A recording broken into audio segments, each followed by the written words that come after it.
Okay, I don't know if you heard. Overnight, the Phoenix Suns acquired Kevin Durant and TJ Warren for Mikal Bridges, Cam Johnson, Jae Crowder, 4 unprotected first-round picks, and a 2028 first-round pick swap. It's hard to overemphasize how big of a deal this is. I have gone back through and tried to figure out historically where this deal falls in terms of the biggest NBA trade deadline move in history, essentially. It's up there. And it is, I think, all due respect to James Harden going to Brooklyn, all due respect to Carmelo Anthony going to the Knicks, I believe that this Kevin Durant deal is the biggest trade that has happened at the deadline since 1965. Do you know who got dealt in 1965? Is that Wilt? Wilt Chamberlain. Yeah. After the Philadelphia Warriors moved to the San Francisco Warriors and eventually became the Golden State Warriors, that team essentially got sold for $850,000 in 1965. The entire team got sold for $850,000. That's less than a minimum deal in today's NBA. And that team got sold. It didn't go super well for Wilt in the Bay Area. The owner was quoted as saying the fans never really grew to love Wilt, and the franchise had some financial problems. So they traded Wilt Chamberlain back to Philadelphia, this time to go to the newly relocated 76ers franchise that came from Syracuse. Wilt Chamberlain was leading the NBA in scoring at that time. It's the only time, I believe, that a scoring leader has been dealt mid-season.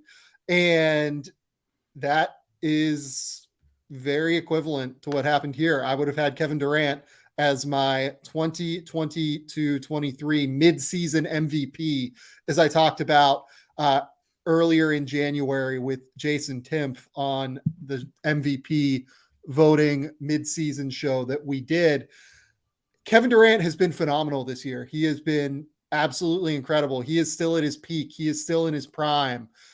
He's averaging over his last 20 games where the Nets went on an absurd 18-2 run, 30.7 rebounds, 5 assists while shooting like 59% from the field, 43% from three, 96% from the line. Do you know what Kevin Durant is shooting from the mid-range this year, Mark? It's over 50%. Like, he is shooting 57% from the mid-range. Do you know what the second best player in the league is shooting right now? Ooh, I'm trying to think who the second is.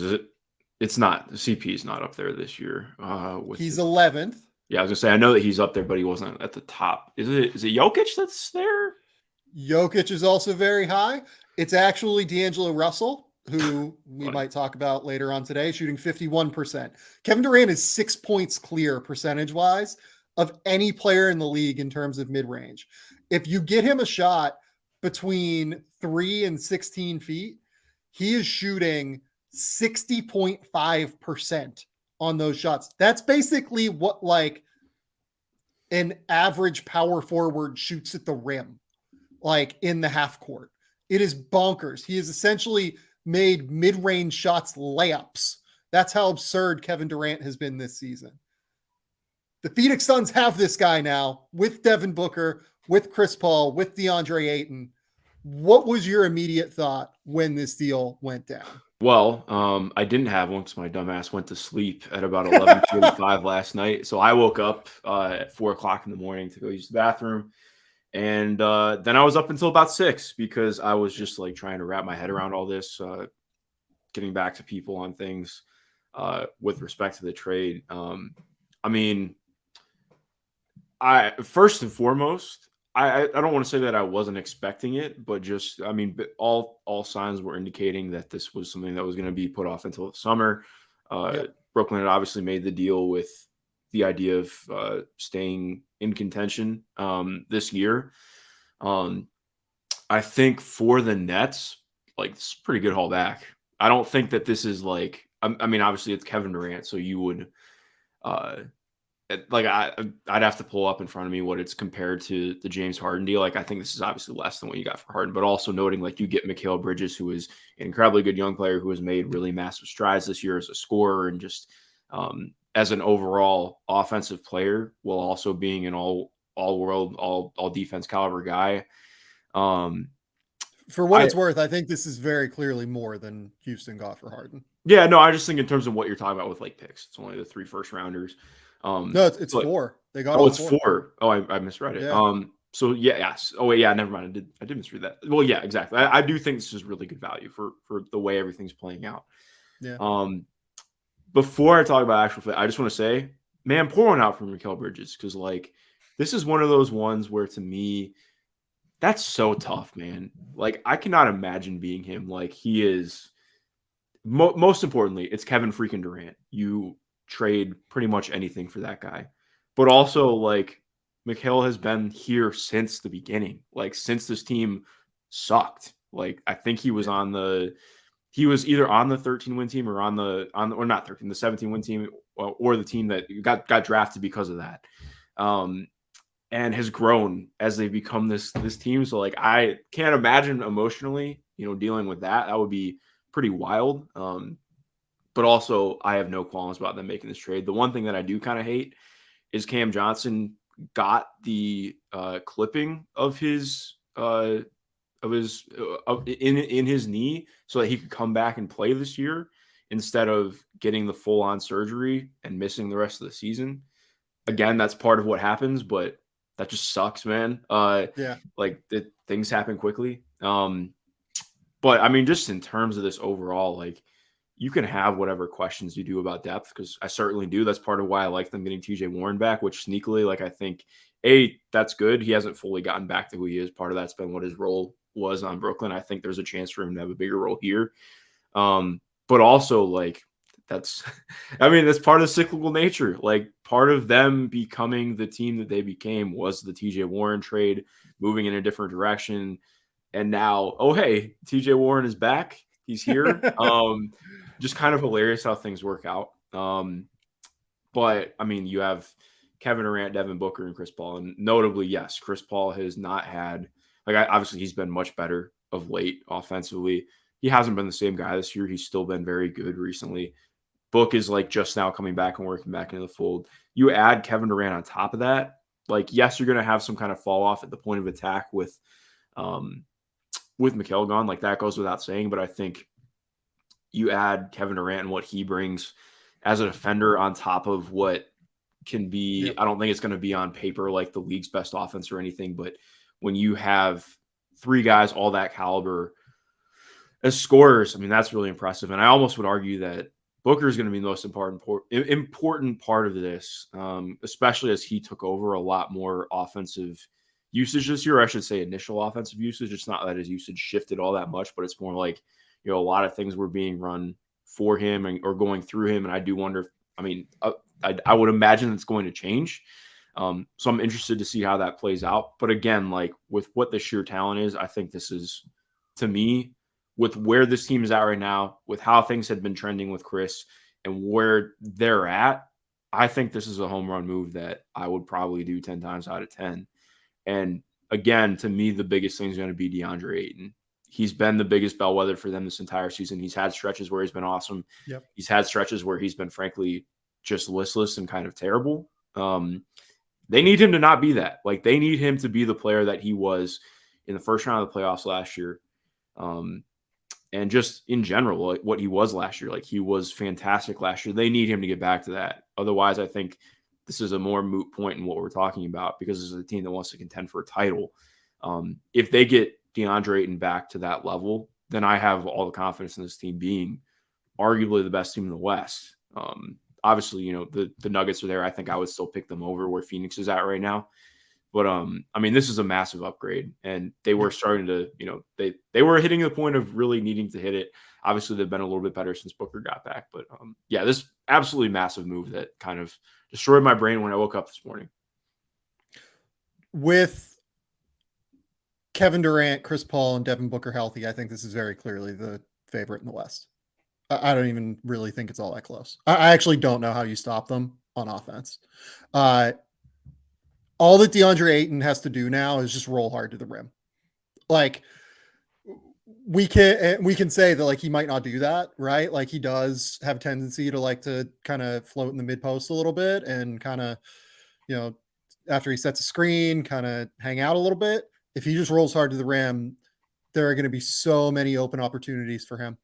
And there are going to be, you have to respect him as a roller because he's so big, he's so strong. He is, when he wants to be, very physical in terms of the way that he can just move guys. Like, he doesn't always use it, but when he wants to, he can.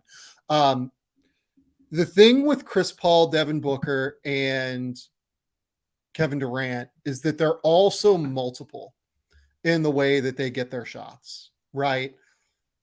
There's not really a way to stop, just in general, there's not really a way to stop Kevin Durant, right? The way that Boston did it last year is to throw 3 guys on him, 2 guys on him, stop him from getting to the spots he wants, stop him from getting the ball basically, and then like double teaming him every time. And they could do that because Brooklyn didn't have anybody else at that point other than Kyrie. Like, there was just no offensive weapon that they really had to worry about. You can't do that with Phoenix now. Like, Devin Booker and Chris Paul are there, and those two are just lethal as shooters. If you leave them open, it's going to go. Like, there's just not really another way to say it. And Kevin Durant's good enough at hitting those kickouts now that he's going to be able to take advantage of those opportunities. Some stuff from the story that I wrote today on Kevin Durant, basically saying why I would have made this same bet. We had David in the YouTube comments, I think fairly ask, is there enough mid-range space for Kevin Durant, Devin Booker, and Chris Paul to exist? I personally think there is, because they both, all 3 of them can really space out from behind the 3-point line. It's obviously not necessarily where they want to get their pull-up shots, but all 3 of them can really knock down catch and shoot opportunities. And on top of it, I don't think the ball is going to be all that like hard to share with that group. So Kevin Durant so far averages 67 touches per game this season. That is just 43rd in the NBA. Like, that's insane if you think about it, that he's averaging 30 points a game and he's just 43rd in touches. That's a top 10 scorer in the NBA in terms of points per touch.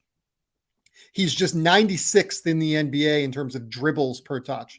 He's outside of the 50 or the top 50 in the NBA in terms of time of possession. He has no problem playing off the ball. Like, he has no problem, you know, acting and trying to get his spots in the mid-range, trying to get his spots on the block and finding that little open area. Like, he's going to be able to do that. The other thing is, you mentioned that this is going to be really, really big for Devin Booker.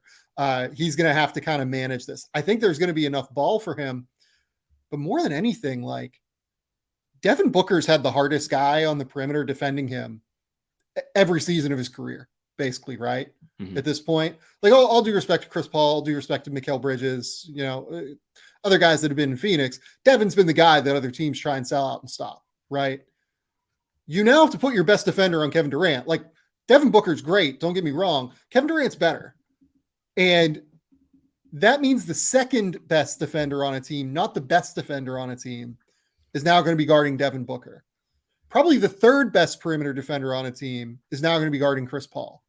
That trickle-down effect in terms of role allocation is real. And it's been real throughout Kevin Durant's career. If you look at what his teammates have shot around him when Kevin Durant is on the court, go back to Brooklyn. In the 3 years that he played with Kyrie Irving, these are all per play-by-play stats. Daryl Blackport's great site. Kyrie Irving had a 58.3 effective field goal percentage with Kevin Durant on the court. Without Durant, he had a 55 effective field goal percentage. Nick Claxton with Kevin Durant off the court had a 64 effective field goal percentage. When Kevin Durant was on the court, he had a 75 effective field goal percentage. Joe Harris shot better. Patty Mills got better. The same effect happened in Golden State too. Stephen Curry had a 61.2 effective field goal percentage when Durant was on the court and just a 57.3 effective field goal percentage when he was off the court. Klay Thompson had a 57.6 effective field goal percentage with Durant, 55.3 without him. Draymond Green was 52.4 with him, 46.7% without him. Every single place Kevin Durant has gone, he's made it way easier on his teammates. That's going to happen in Phoenix.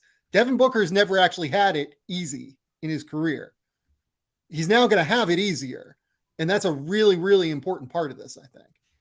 Yeah, no, I agree. And I think to me, again, like a lot's just going to be on, and not, I think it's unfair to call Booker a ball stopper, but I do think like even like this is going to be a big test for him because I do think we saw maybe not quite as much last year, but especially when you go back to what the title run was against the Bucks, like when the Bucks were just like, okay, well, we're just going to let Devin Booker score. We're going to cut everything else off and say, we're going to be willing to play you one-on-one, make or miss shots.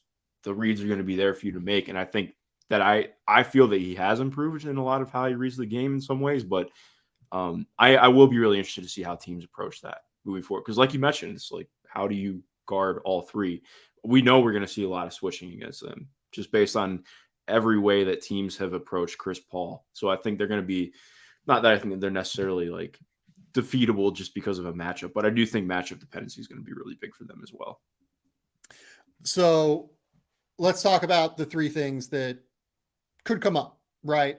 So injuries is the big one, right? Kevin Durant and Devin Booker haven't played in a while, right? Like this is worth noting on some level. It's important for them to get healthy. Like this team can't win the title unless they're healthy, right? Mm. Chris Paul has obviously also had real injury concerns in terms of soft tissue injuries, especially in the back half of his career. So Chris Paul needs to stay healthy. The second thing here, and this is more where I can tag you in, I think the injuries are just like kind of a reality of this deal that we don't need to discuss. What do you feel about the lack of rim pressure that this team is going to create? I mean, the Suns over this little 3-year run that they've had, they don't really put pressure on the rim.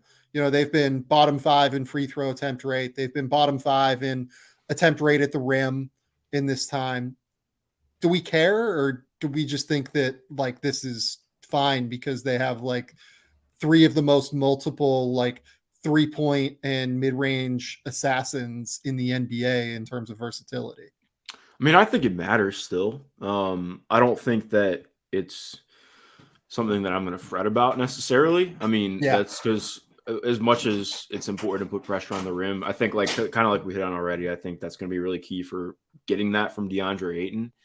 Because that has not been his MO this year, frustratingly. But you know, I think to me, like you bring even more, or not even that it's more, but I think you just give different equations for a defense to have to figure out when you have this level of shooting. You know, like we saw last year against the Pelicans.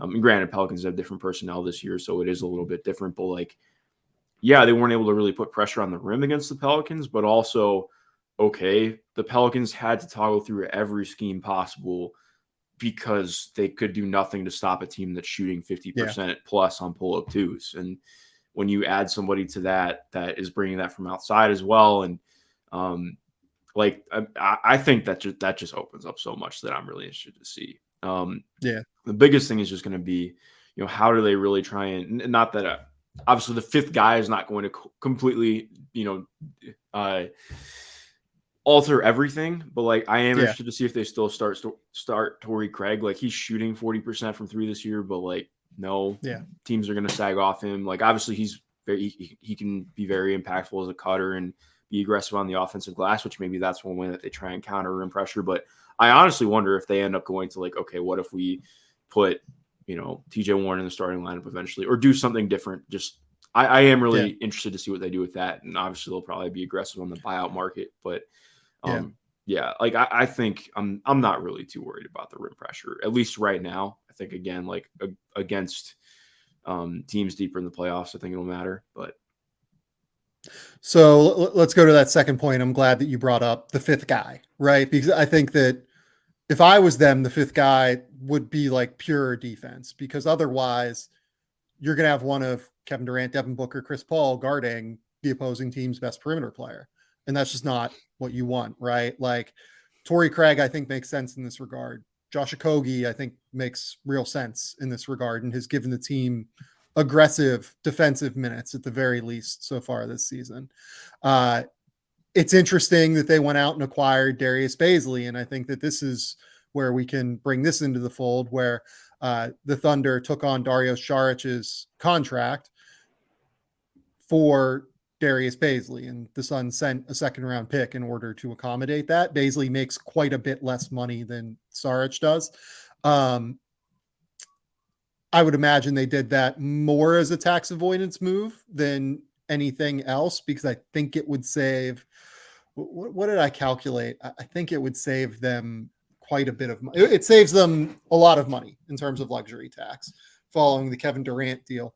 So do we think Bazley can help them? Like, Bazley theoretically makes a lot of sense for this roster as like a bigger 4-man that's athletic on a team in a backcourt that, like, you know, all due respect to Kevin Durant, Devin Booker, Chris Paul, not like elite level NBA athletes by explosiveness standards in the league, right? Mm-hmm. Yeah, I mean, truthfully, I liked this move for them. I admittedly have, I think, been lower on Saric this year than others have been. Like, he's shot well recently. Mm-hmm. He's been better for them since he's played in the starting lineup.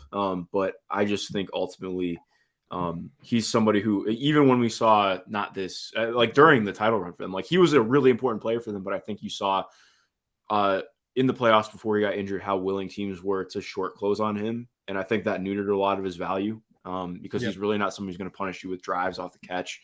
And he's not quite a good enough shooter that I think it's going to matter. So it gets harder to use his what he brings as a playmaker without really getting the most out of him as a popper. So that's not to totally devalue him. I think he does good things, but we've seen this play out before, and I don't think he's the same version of who that guy was. He's really struggled defensively in my viewings. Yeah.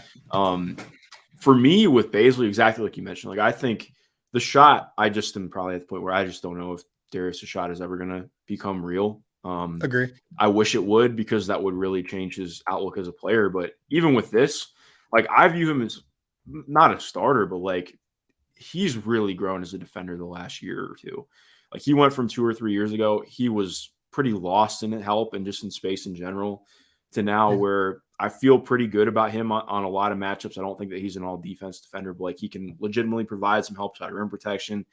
He's solid switching on most players. I don't really want to trust him with guards a ton, but he gives you somebody who's got length, who's mobile, who can handle the ball a little bit, who has size in the front court. And it just gives you some versatility that I don't think you you get something with Dario, but I think it's different with what you're getting with Darius. And to his credit too, like he's somebody who is going to play with a lot of force and will be aggressive again, like on the offensive glass. I think if that's what they're trying to embody, being a team that, you know, that 4th or 5th guy is somebody who really is going to be aggressive, you know, and trying to do things on the interior, then I think he makes a lot of sense in that role for them.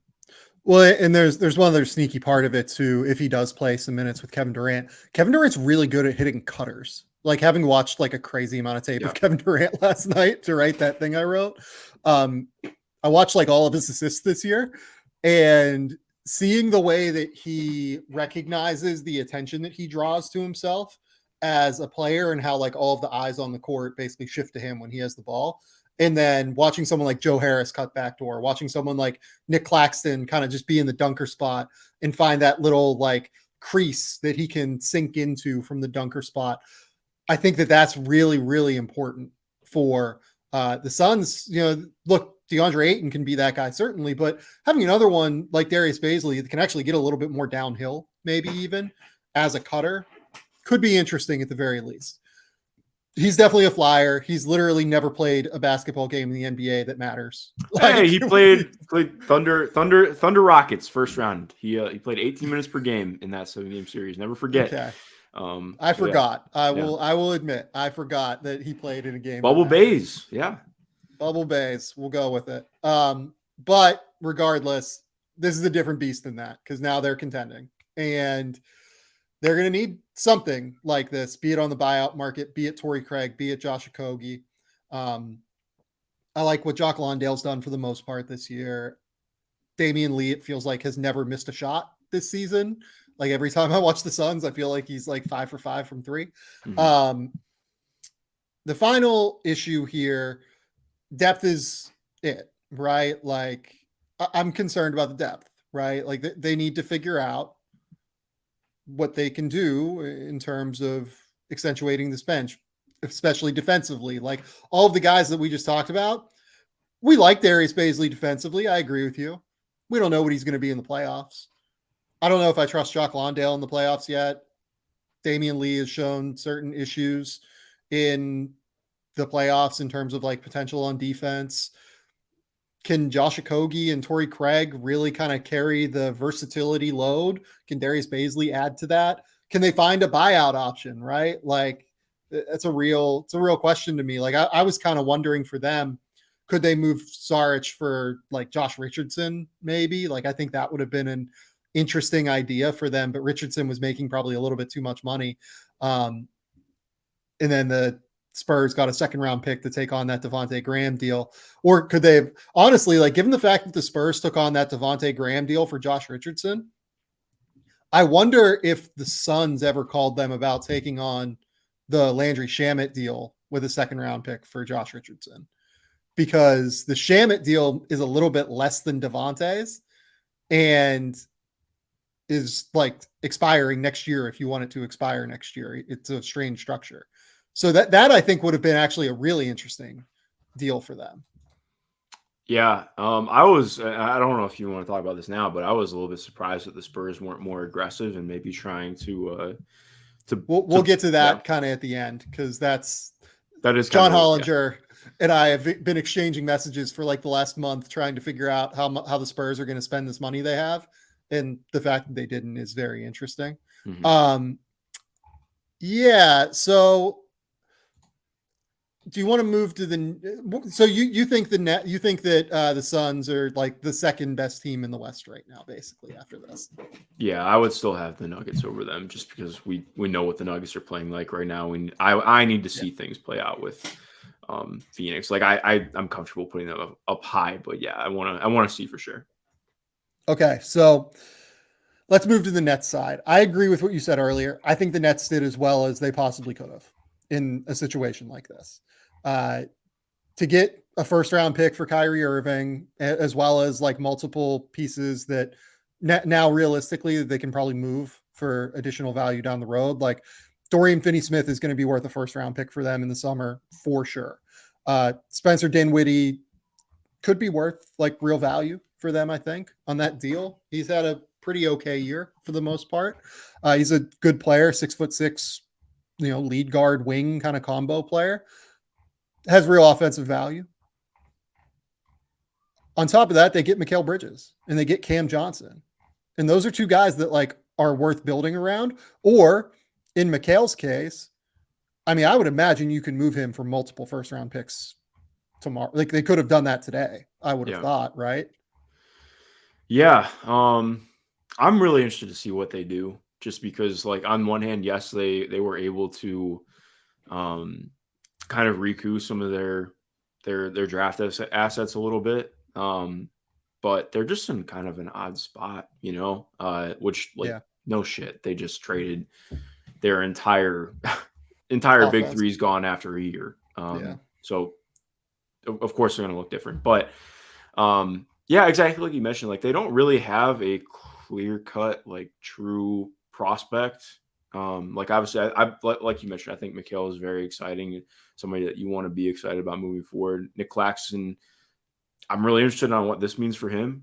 Like, I think some people think that there's like some other gear that's going to unlock right now. And I am a little bit like questioning what that's going to mean necessarily. Like he really looked good and benefited playing off of Kyrie and KD. And not that I think that his value is just going to tank, but I'm interested to see how that plays out for him and what it looks like. Yeah. Well, like the Nets now have two guys that reasonably I think would have made all defense this year, or at least like had a real shot to make all defense, and Nick Claxton and Mikal Bridges, which, plus Dorian Finney-Smith finished 7th among forwards last year in all defense voting. They have real like defenders that will play hard and will make them miserable to play against right now. Yeah, no, exactly. Like I think I'm just excited to watch this team because it's one of those teams where like you kind of like the Jazz earlier this season, like you just kind of throw a little bit of like alcohol on something, light it on fire, see what happens. And that's kind of what we're getting in Brooklyn, which is that's enticing to me. Like I always enjoy seeing what that looks like because you have a ton of guys who are going to be in different roles doing different things. So yeah, I'm very interested to see what that looks like. So they now have Spencer Dinwiddie, they have Mikal Bridges, they have Dorian Finney-Smith. I would imagine those three are your starters around Nick Claxton and Ben Simmons. Uh, if Ben Simmons is ever going to be anything in the NBA again, like we thought he could be, this is his chance. Like this is his real opportunity, because Spencer is a good ball handler. He's a good creator. He's a good facilitator. He's a good scorer. He needs someone next to him to be able to handle the ball handling load on some level. This is certainly Ben Simmons' chance. If this ends with Ben Simmons coming off the bench because they want to start Cam Johnson when Cam Johnson comes back from his knee injury, I would not be surprised at all. If Ben Simmons decides this is my team now and like tries to be aggressive for the first week and a half here, I don't think that'd surprise me either. Would it surprise you? Unfortunately, yeah, I think it would kind of surprise me right now. I mean, I'm hopeful that it happens. I would love to see that happen, but just based on what this the last couple of years have been, I'm a little bit skeptical that it will happen. I really want it to. Like, I don't hold the same malice in my heart that I think some people do for Ben. Oh man, you should see it over here, Mark. Oh, I'm sure it's awful. I don't want to. It's rough. Yeah. A million reasons for me to not want to live in Australia. That's one of them. So that and like, any kind of bug, snake. Yeah, that's enough for me to hate. But yeah, have I told you about the spider I found in my garage yet? Do I want to hear about it? We'll do story time at the end of the episode. Good. I do want to hear about it so I can again remind myself I'm never moving there. Yeah. Okay. Do you think this team will probably make the play-in just because they banked enough wins, right? Mm-hmm. Like it feels likely that it's gonna be hard for them to get below that level, given how hard they defend, given just how many wins they've already banked. I mean, do we think this team can be like threatening at all? It just feels like it's going to be way too hard for them to score in an offense first league now in the NBA, right? Yeah, I don't know if I'd say that they're going to be threatening, but I do think they're going to be kind of like you mentioned, like they're going to be scrappy still. Like this is like, I mean, it's like the Nets team that went like 44 and 38 and was kind of funky in the first round. I think that's them. That's probably where I'd be at on them. And I obviously, of course, ironically, Spencer didn't when he was on that team. So, the abundance of catharsis in that. But yeah, I think, again, like part of, and this is just like another stray thought that I had, but it's one of the things that keeps coming back to me. Like, it's hard to imagine being Jacques Vaughn in this situation either. Because, 2 years ago, gets past, or I guess it's 3 years ago. I can't remember off the top of my head, but gets passed over for the Nets job. Yeah. Has always just, by any account that I've heard, he's awesome dude, really good coach. Gets the job finally this year. They have the best month in franchise history. And now he's kind of just back. All right, well, you have a rebuilding team again. And it's right. That's tough, man. Again, this, I hate saying it's a business because I don't really love what that always tends to imply, but it's kind of wild. Yeah, I mean, look, it kind of is. It's a reality, though. It is a business. Yeah. There's just not really another way to say it.